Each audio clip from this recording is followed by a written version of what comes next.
Today, we're taking a look at another smartphone-based thermal camera from Infiray. Now, over the last few months, I've reviewed a number of their cameras on this channel. We've taken a look at this, the P2 Pro. This is ideal for applications such as general thermal use around the home or workshop, but it also has a macro lens available, which makes it ideal for board repair as well.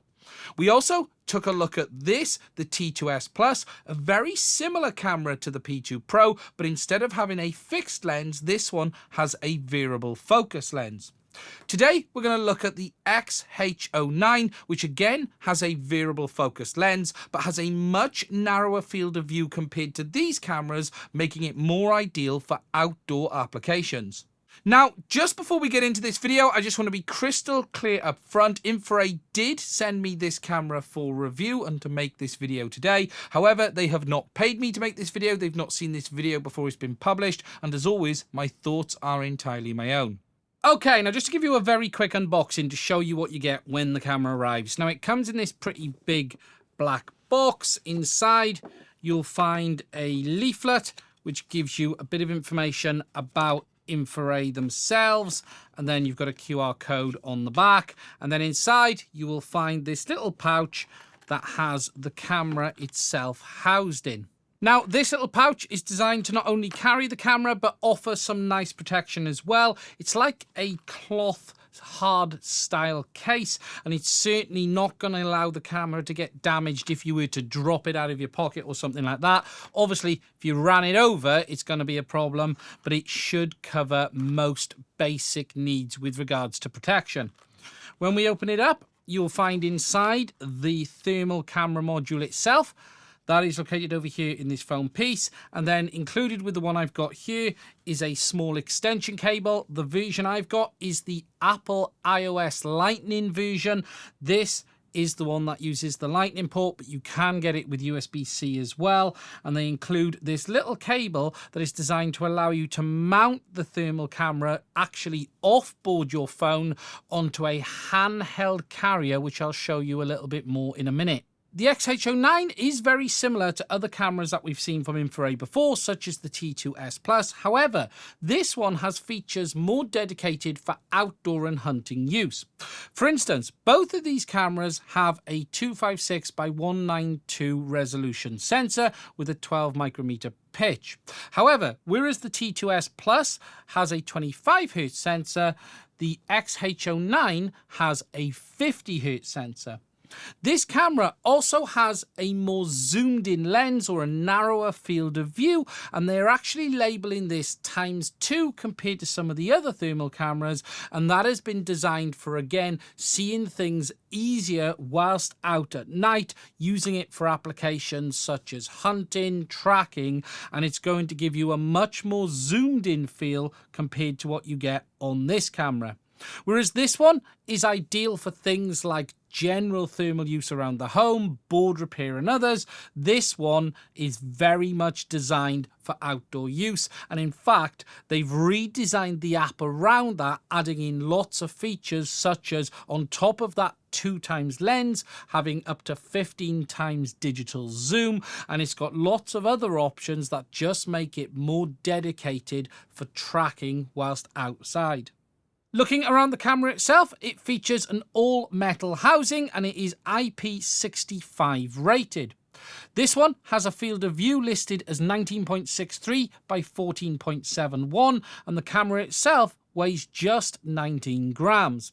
Now, as I've said already, the model I've got here is the Apple Lightning version. However, there is a USB-C version of this camera available as well if you wanted to use it with Android. Now, something I just want to mention that's changed on this camera compared to a couple of the other ones we've had from them is the connection now sticks out a little bit further. If I put it there, you can see that whilst it is the Lightning one, it actually sits off the side of the camera further than it did on previous models. The good thing about this is you no longer need to remove your phone case to be able to plug it in, or at least I don't need to remove mine, and it will plug straight into the bottom without any issues at all.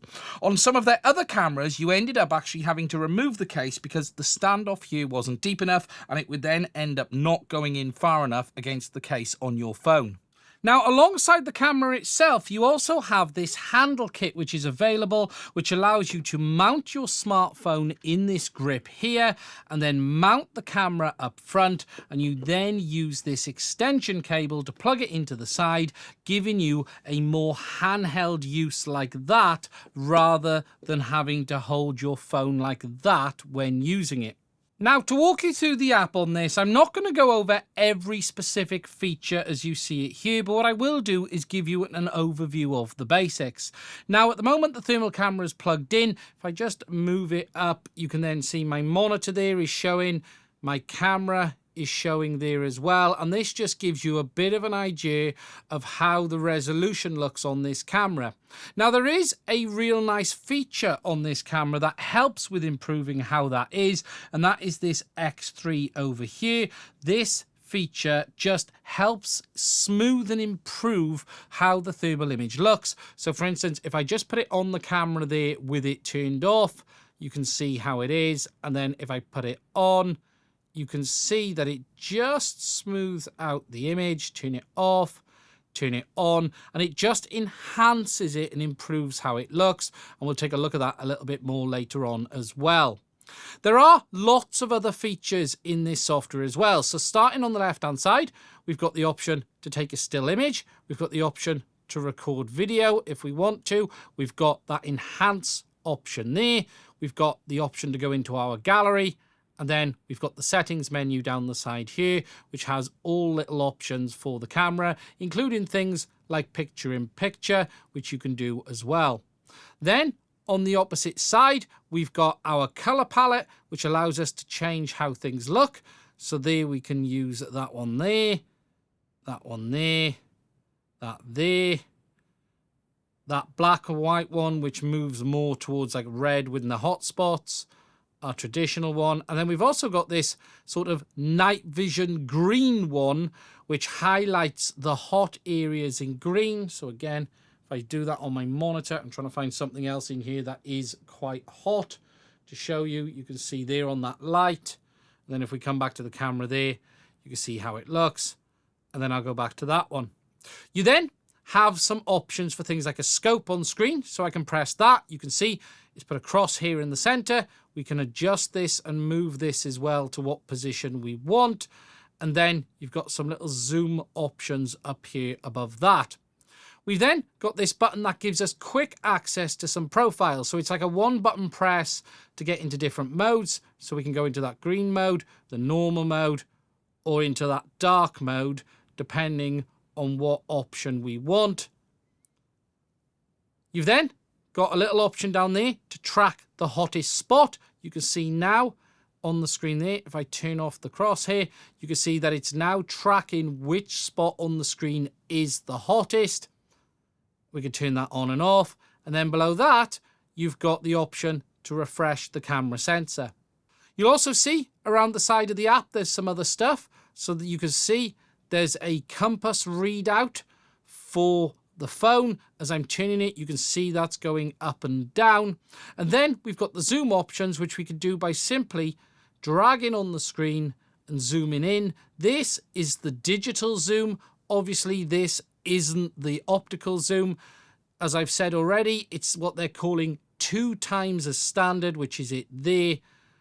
And then if I pull in, you can see we can go up to that 15 times there. Finally, the last couple of options I want to show you is this little floating box that you can see here.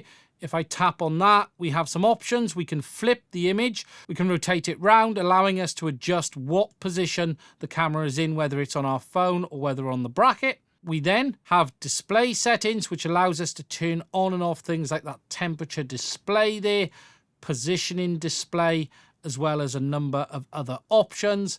And then finally, if I go in, we've got the variables correction, which allows us to do manual settings like set the kind of surface we're looking at, the ambient temperature and the distance of the item, just to help improve the overall accuracy of that thermal sensor. Now, whilst talking about accuracy, I have done some tests on this camera to see how accurate the temperature readout is. So for instance, if we go back into the menu and turn on our temperature readout, you can see there that it is saying our camera is around 32, 33 degrees. I've been doing a number of tests with this over the last couple of days. Everything below about 40 degrees seems fairly accurate, within 1-2 degrees, but I have noticed as I move up to sort of 60 degrees onwards, it does start to drift. For instance, looking at the print bed on one of my 3D printers, I'm getting temperatures around 57, 58 degrees on an infrared sensor, whereas on this thermal camera I'm getting 51, 52. On some of the other thermal cameras I'm getting much closer to what I see on the infrared sensor, around 57, 58. So I'm not going to tell you it is 100% accurate, but again, this thermal camera is more designed for outdoor applications such as tracking, and as a result of that, obviously we're not getting the kind of accuracy that we do on some of the others. Now, just to give you an idea of that field of view difference between the cameras, I'm going to just show you there what you see in the field of view on this one looking at my camera, and then I'm going to swap over to the T2S Plus and give you an idea of what you see on that. And you can see that there is quite a substantial difference in the field of view between these cameras, and obviously as a result of that, this one is going to give you a different set of use cases compared to, say, the T2S Plus. Here you can see I've actually got it set up on the handle. We've got my smartphone there looking at the thermal image, and then the camera on the front. What I'm going to show you next is some footage from me taking this camera out and about. We're going to look at it out in the streets. We'll then look at some buildings, and then we'll come back in the workshop and have a look around here and talk about its use on things such as in the workshop, as well as a little bit of board repair as well. Okay, so for the initial testing on this camera, I took it out and about with my son. The idea of this was to demonstrate it both on people, objects, and buildings. Now here we can see we have some people who are just walking around in the car park in distance. I've got my boy here running around as well, and he's going to go and hide behind those trees in a minute, just to give you an idea of what this camera can actually do. Now, as I mentioned, this one is more aimed for outdoor applications, things like hunting and things where you want to be able to see people or objects at greater distance that you might see on some of the other cameras. You can see there, we can easily see him from behind the bushes.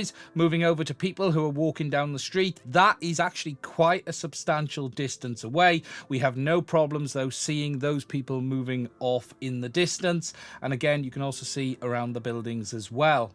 Here, just showing you the zoom. As I've said, this is a digital zoom, so it's only going to work so much, but it does give you the option of getting in a bit closer if you wanted to. And again, here, just walking you through the different color palettes to show you what the camera will actually look like, depending on what color palette you actually choose. And it highlights then different parts of the image based on the color palette chosen. What it means is you can choose the right palette for the situation you're in, allowing you to highlight whether it be people or animals or buildings, no matter what the conditions are. Just showing you again some people moving at distance in this green night mode. This is more designed for hunting applications. And again, zooming in with that digital zoom, you can see we can clearly see the people walking off in the distance. And whilst we don't have the same resolution as you would have on a standard camera, you can absolutely see where they are. Now, in this part of the video, I went for a walk through the field. It is completely pitched black here at this moment in time. I actually struggled to make sure that I stayed on the path that goes between. Again, just taking a look around to see if we could see any animals. We really didn't spot anything in the bushes or trees. However, the boy was with me, and that did mean that an alien did appear at one point, as you will see in a minute.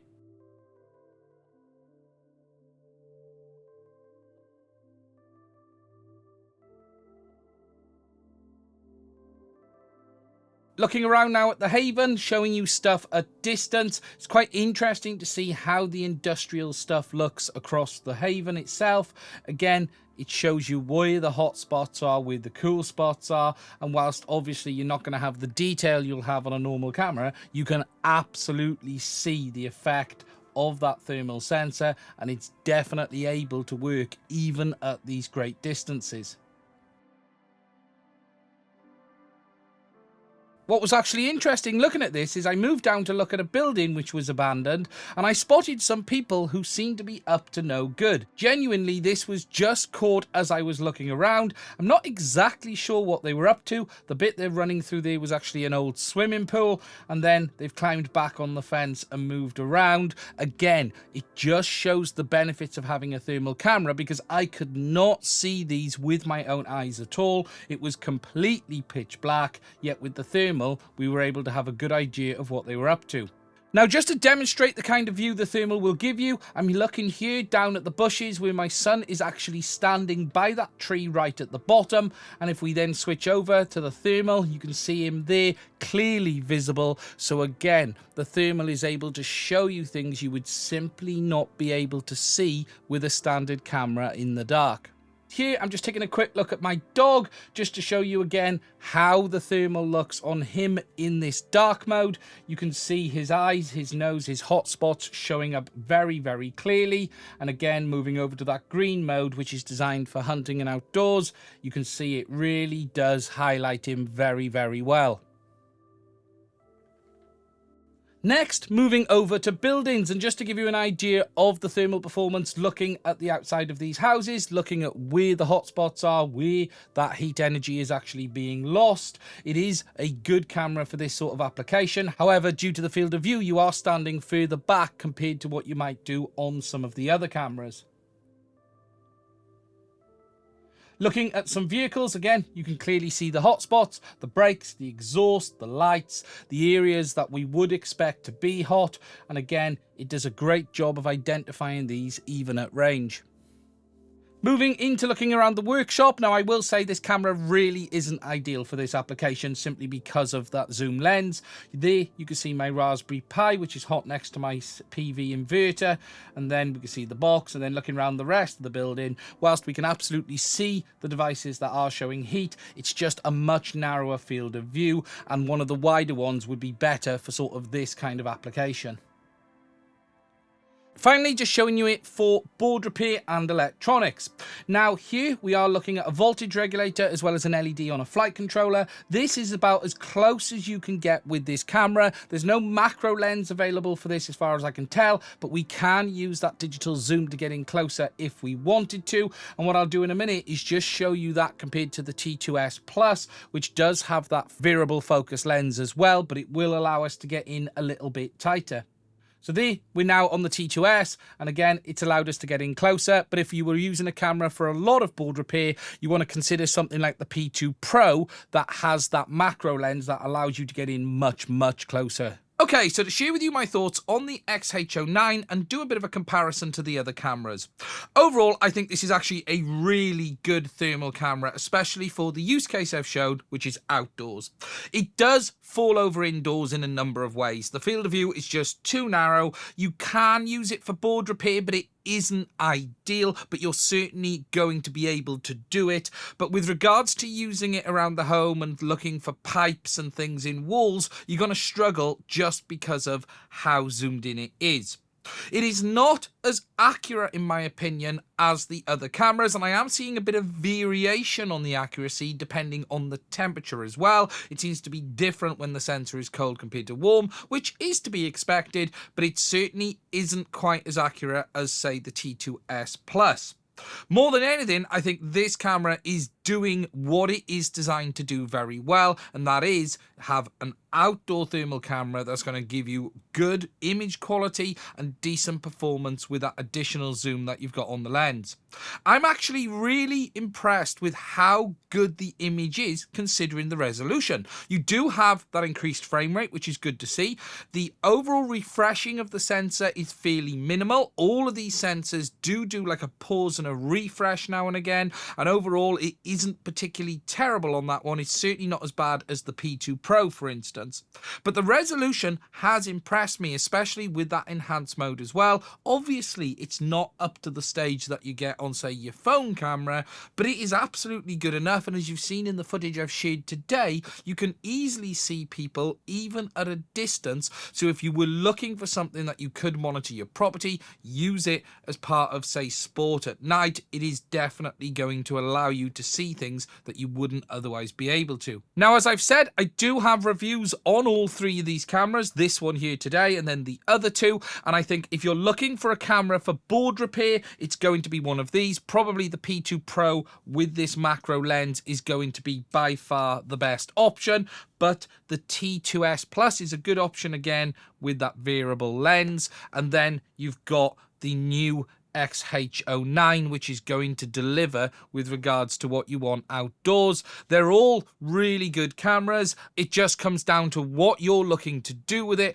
and I'm more than happy to recommend any of these. They just all have a slightly different use case. This camera is available from the Infiray store on AliExpress as well as other dealers, and officially it is priced at $519. However, it is down to $352, and on Black Friday it will be available for as low as $301.02 in the US. For that, you're getting the camera that does have that 50Hz frame rate, that 2 to 15 times digital zoom, temperature measurement range 0 to 100 degrees, and all of the features and capabilities that you've seen in this video here today. If you're interested in any of their other cameras, they are also available on AliExpress. We have the T2S Plus that I showed you earlier, again available for $324, and it's going to be below $300 on the Black Friday deals as well. Finally, if you're interested in the P2 Pro, and I do have a dedicated video on that on the channel, that camera is available for $299, and actually on Black Friday it's going to be down to $245, which in my opinion is an absolute steal. If you're interested, the link to the review on that will be below. It is a fantastic camera for board repair, especially when you have it fitted with that macro lens. Now, there will be links to these cameras in the description. I am recording this around Black Friday time in 2023, and as a result of that, there are some deals to be had, but if they've now expired, you can just go and order them, but the pricing obviously may vary. I really do like these small smartphone-based thermal cameras. They are so handy to have around the workshop, and that's one of the reasons I keep talking about them on the channel, because they just offer so many interesting capabilities that you just wouldn't usually get. In the past, thermal cameras were well beyond the reach of most normal users. However, today, for a few $100s, you can get yourself one that's allowing you to do things that you simply couldn't do before.